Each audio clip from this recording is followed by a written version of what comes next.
context, it was really important for us, Martinez and I from Kids Forward, understanding what's taking place.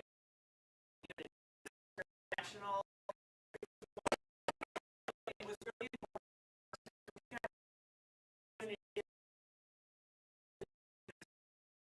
here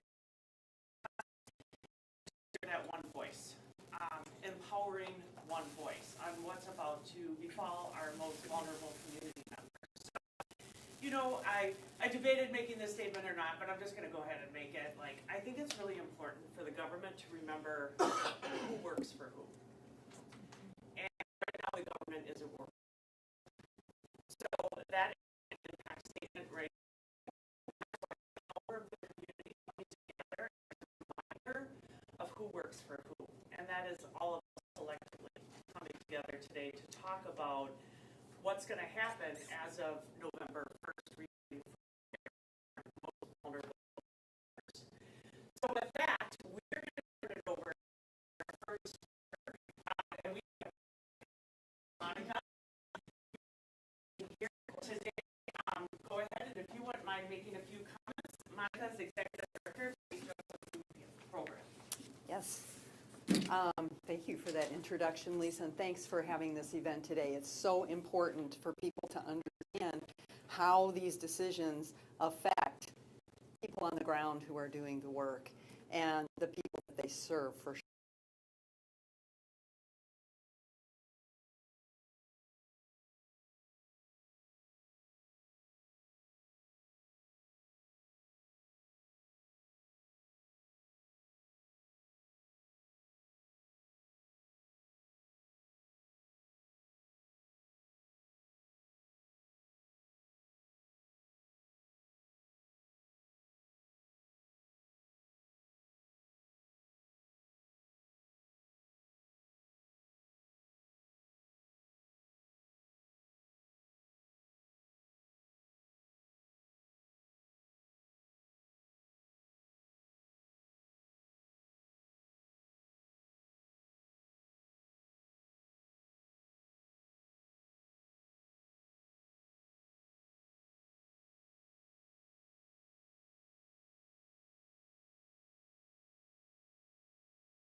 Including all of us sitting here in this room.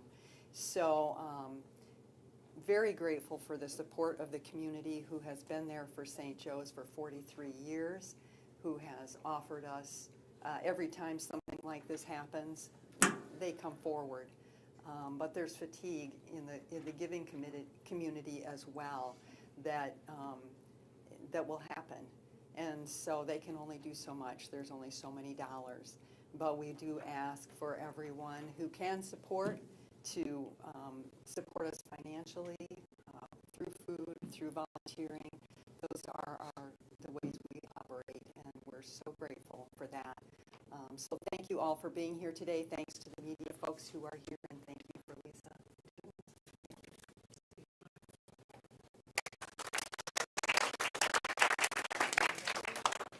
Next up, we have Brian from the Oshkosh Area Community Pantry. Brian serves as the Executive Director. Hi, thank you. Good morning, everybody. Thanks for being here. We at the Oshkosh Area Community Pantry are deeply concerned about the recent delay in SNAP benefits. For thousands of local families who rely on assistance to buy groceries each month, even a short delay can create a major hardship.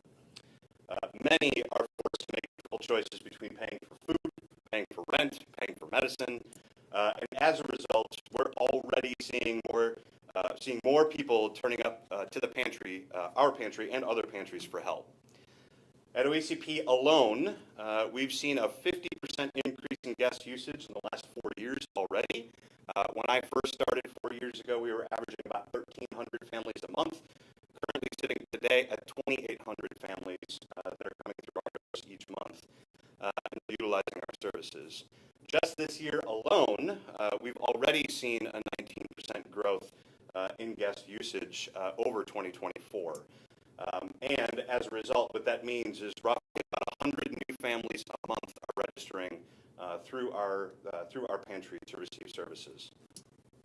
When families lose access to benefits, even temporarily, the impact shows up almost immediately. Based on county data, right here in Winnebago County, there's about 17,000 recipients. If even 30% of them come to the pantry for food, we could see several hundred additional households per month. In a high scenario, demand could potentially increase about 50 to 70%, placing an extraordinary strain on resources. Either way, OAC expects to see an increase in both new and returning guests in the days and weeks ahead. Our shelves, volunteers, and resources will all be under pressure, but we're ready to respond, as we always do, with compassion and community support. To help meet the need, we are temporarily expanding our service hours starting in November. On Saturday, November 8th, and Saturday, November 22nd, we are adding additional hours from 10 a.m. until 12 p.m. for additional shopping hours. These times are meant to make it easier for families that are going to be affected by the SNAP delay to access food when they need it most. We know how stressful uncertainty can be for our neighbors, and our message is simple. You are not alone. The pantry is here to make sure every family in our community has the food that they need to get through this time. We're grateful for the ongoing support of our donors, our volunteers, and our partners who make it possible for us to respond quickly when crises arise. And together, we're going to continue working for our same collective vision, which is a community where nobody goes hungry.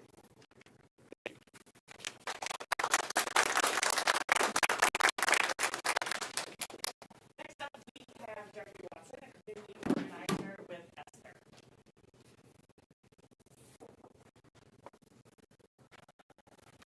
Hi, Jeffrey Watson, community organizer at ESTHER. ESTHER, we empower people. We fight for justice. We go where they are. People and organizations like the Cultural Center for inviting us, everybody on this panel here, and needed everybody, because this is all hands on deck here. This is no joke. This is ringing the bell call. At ESTHER, we're focusing on housing and mental health. Because as we deal with the mental health of our community, which is sorely needed, as the cascading starts happening, when people have to decide whether I buy this amount of food or because guess what? Electric company, sweet and powerful they don't cut people off. Light bills. So when we talk about other organizations like People's Progression, like Multicultural Center, it takes people every day. People in Green Bay. And this is serious because the children that are in the schools, that our school board just put the fines on our kids for missing school when they're actually in trouble. They should be trying to find out why they're not going to school. What is the mental issue here? Why they're not going, which you're not providing. Instead of putting a fine on them, guess what? A lot of these families now are going to be homeless, living out of cars. So as this bill is reading, and we've been hearing on the news week after week, people are wondering what to do. You have options right here and all over the place. It's not only financial, it's also voluntary to help with stocking shelves and been taken. People are needed because we come from villages here. Let's not forget that. We come from villages here. It's people helping people, and that's what we do. We volunteer to do this. We help to do this. We stand up for this. Extra powers. We give hope. That's what this is.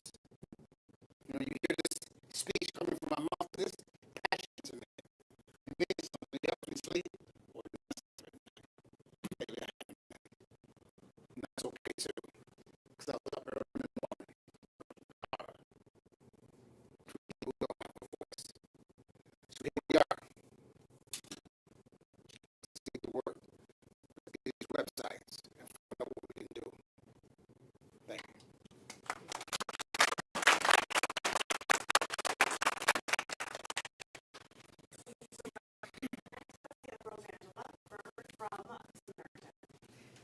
Good morning. Thank you, everybody, for being here. Thank you, the media, for being here, and thank you for paying attention to this. Spirit is a behavioral health provider organization, and we provide services to 3 labs. We do treatment, and we do this treatment in Content County, Alabama, Winnebago. We're seeing people all over, and just about 40-45% of our folks need some sort of assistance. So we know a good number of these clients that we see are now in extreme state of fear, concern, and we're going to be seeing this much more loudly in our offices. We also work with students in the local schools, identifying kids who are really struggling with mental health and connecting them to care. And we work with faith communities so that they are well equipped to address mental health needs in the community. These are 3 core places where we're going to see the big impact of this lapse in food share and SNAP and food support. Food is one of the basic needs for human existence, right? When we talk about mental health, we might be thinking about a higher level here. But if this level here is not met, everything in between is going to crumble. Everything is going to crumble. And it's amazing to see the kind of resources we have in our community. Like our friend from ESTHER said, and the other ones, we have lots of resources, right? And we're going to do all that we can do to help our neighbors, to help the people we serve in our services, in our organizations. But I really love what you said at the beginning, right? Your impact statement. We can do all we can to help people who are struggling now, right? But we need the people with power, right? To really make the thing happen, do their job, and find the funding from the top down so this will not last too long. It just cannot last, right?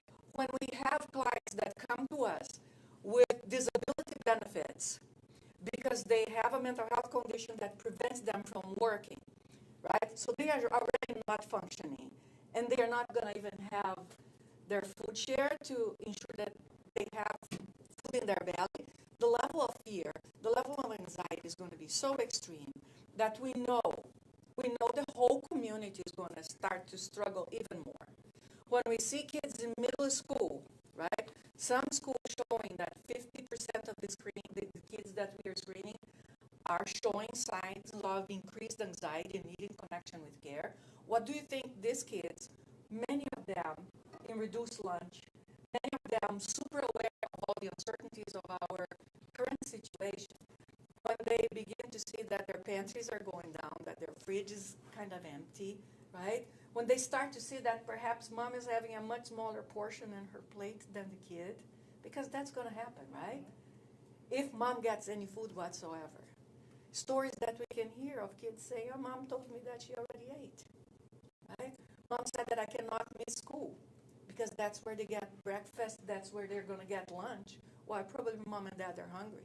And mom and dad are going to go to work because these are not unemployed people. These are the working poor. They are going to go to work with a rumbling belly or with the big concern of where the next meal is going to come. How are they going to be performing at work? Right? So this is a chain effect in our community. And as much as I am amazed by the power of voluntary work, of the compassion in our community, right? As much as this is going to make a great difference, as much as the church communities that we also serve are all rallying to create systems to support these people, we all need to know that we need to make our voices heard, because this needs to come from top down. And a bit of self-disclosure here. I am an immigrant. I am a citizen of this country. And I became a citizen because I wanted to have the right to say this here to you today. And to say that I make my voice heard as much as I can, and I do that when we vote. But I also do that by sending emails and writing to legislators. And if we can do anything else, that's something that we absolutely should be doing. So they say that mental health is, all the studies, all the reports say it's 1 in every 4 people struggle with mental health issues, right? Just think, in your neighborhood, in your circle of friends, and you don't know about mental health, right? You look beside you, you don't know who's struggling. Just think about the people in our community that are going to look around us, who we don't know, that are going to go much more stressed out or even hungry because of this situation. So let's keep this in mind. Thank you.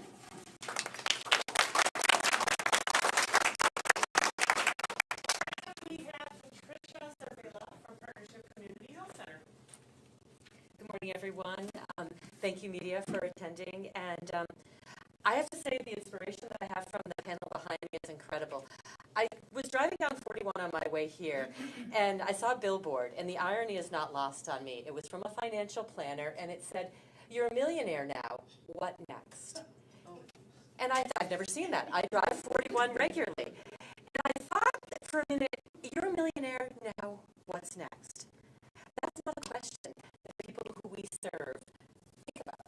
That's not a question. I'm going to say most of us in this room are saying, what am I going to do because I'm a millionaire? And when I thought about that from an economic standpoint, that's one thing. But we are millionaires in our power of community to rise up on this issue and come together and stand for the people who need this the most.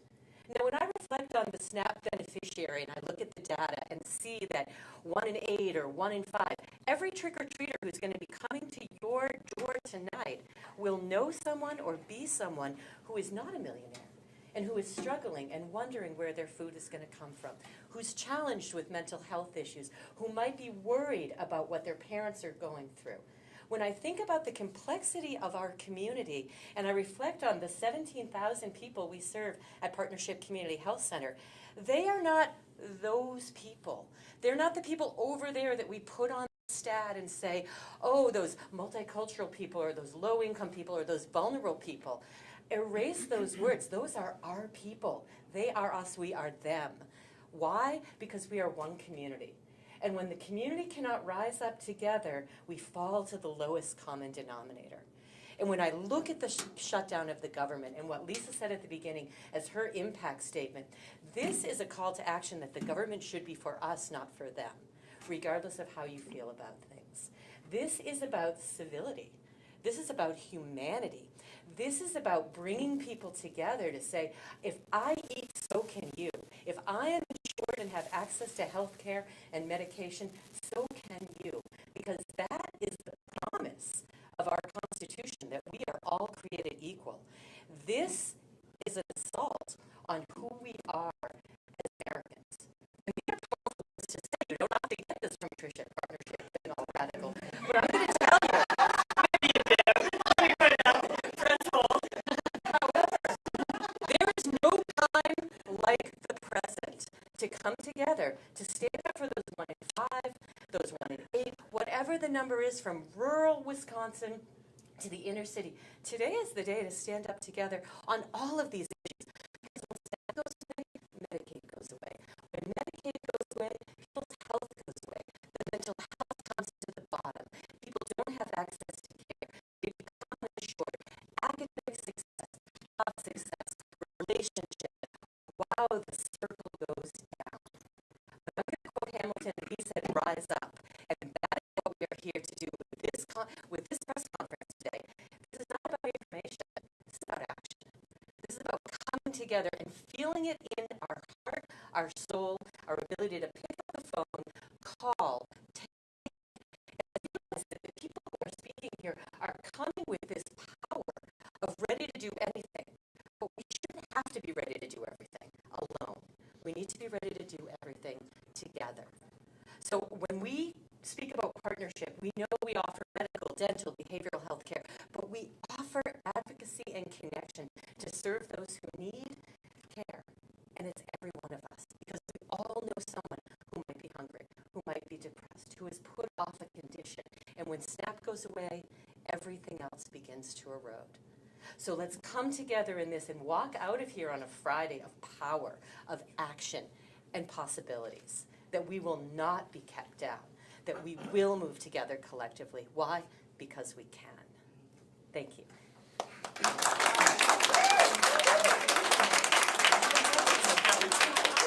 And of course I followed nothing on my script.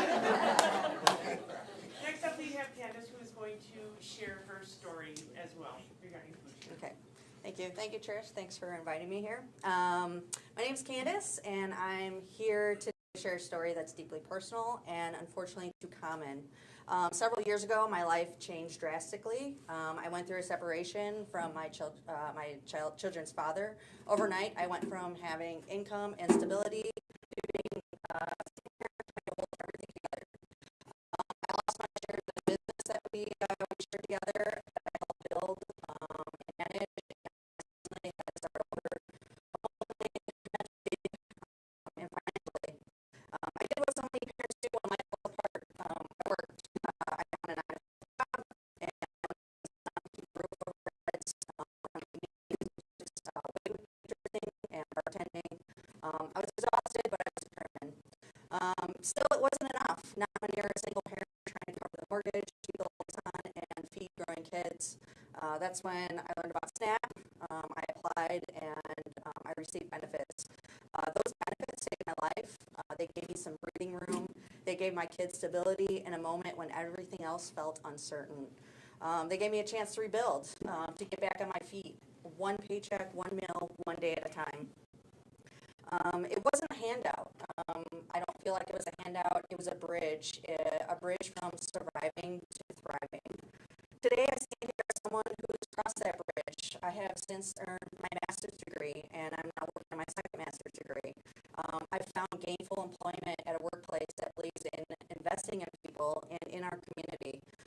Because of that support, because of programs like SNAP, I'm able to give back, to pay forward the compassion and the opportunity that once lifted me up. I also stand here heartbroken because I know what it's like to stand in that grocery aisle and wonder how you'll afford that next meal for your kids. And I can only imagine what families are feeling right now as we face government shutdown that has put millions of Americans at risk of losing their benefits. Starting November 1st, despite a nearly $6 billion contingency fund, families across the country will not receive their SNAP benefits if this shutdown continues. That means empty fridges. That means children going to bed hungry. That means parents having to make impossible choices between paying rent or buying groceries or eating a meal. We cannot let that happen. SNAP is not just about food. It's about dignity, stability, and the belief that every family deserves to eat. I'm here today because I was one of those families.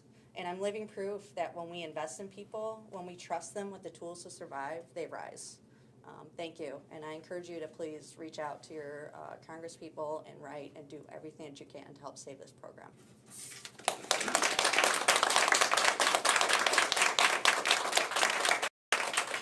Next up, we have Amanda Martinez from Kids Forward. Good morning. So my name is Amanda Martinez. I'm a senior policy analyst with Kids Forward. We are a statewide policy advocacy organization working to ensure that every child and family can thrive in Wisconsin. So I'm here today to really frame that call to action after all our amazing speakers. Food Share in Wisconsin, also known as SNAP, serves more than 700,000 people in Wisconsin. And in fact, it serves 33,000 people right here in the Fox Valley region. Most Food Share recipients are white and live in rural communities. This really challenges that misconception about who relies on this program.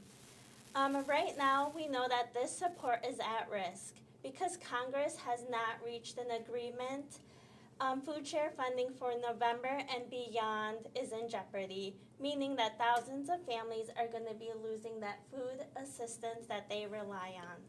So the federal administration has a critical responsibility to use the billions of dollars in SNAP contingency funds to cover benefits through November. So advocates are calling on Congress and the Trump administration to act to make sure that families don't lose food assistance. Making sure that families are fed should be a nonpartisan issue, and we're calling on lawmakers to put people over politics and fully fund SNAP today. Finally, Wisconsin lawmakers and the governor also have to come together to make sure that food share is fully funded. Legislators must approve about $69 million to keep families supported as a result of the federal mega bill that passed back in July and was signed by President Trump. So this is already on top of the current impacts from the federal shutdown that's happening right now. We can't wait any longer, and every day of inaction puts more families at risk. So today we're here because we're calling on Congress, the Trump administration, and state leaders to protect food share and protect Wisconsin families to make sure that everyone has food on the table. Thank you so much, everyone, for being here.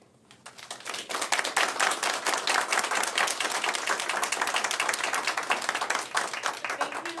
I cannot say that enough. Holy cow, I'm even more inspired and pumped up.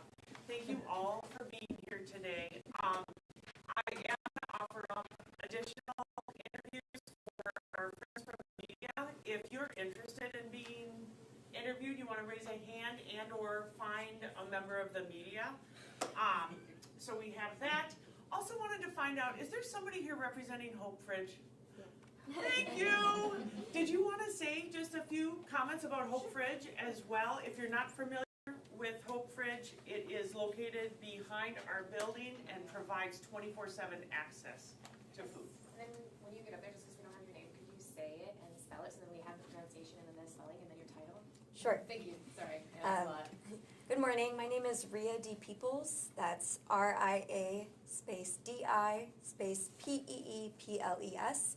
And I'm here representing Hope Fridge, which is a volunteer-run network of community fridges and pantries with locations currently in Menasha, right behind this building, and Oshkosh. So we operate under the motto of take what you need and leave what you can. Our 24/7 outdoor fridges are a place for community members to share meals, non-perishable items, and hygiene products with their neighbors. Food insecurity, as we know, in our community predates the looming SNAP cutoff and is now being drastically exacerbated across the Fox Valley. Our 2 fridges are filled and emptied multiple times daily. So we are in need of community donors to continue to fill the fridge as the need continues to grow, as well as volunteers to help clean the fridge and coordinate donations with area businesses. Our fridges help fill a gap. People do not need to talk to anybody or prove any access in order to get the food. People can help themselves and come and go as they please. So for more information about our donation guidelines can be found on our website, and then follow us on Facebook for the latest information about what's currently in our fridges and volunteer needs as well. And Sophia, what did you say your title was? Just volunteer. Oh, thank you. Hey!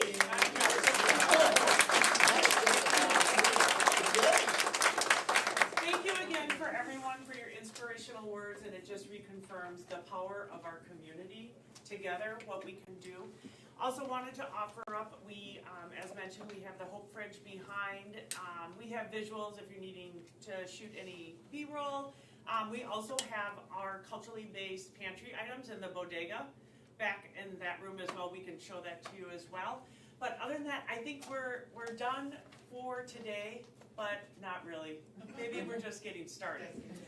I think better said. So thank you again for your attendance today, and we are super appreciative for all of you showing up and just thinking about, again, the power of community, what we can do together. So thank you.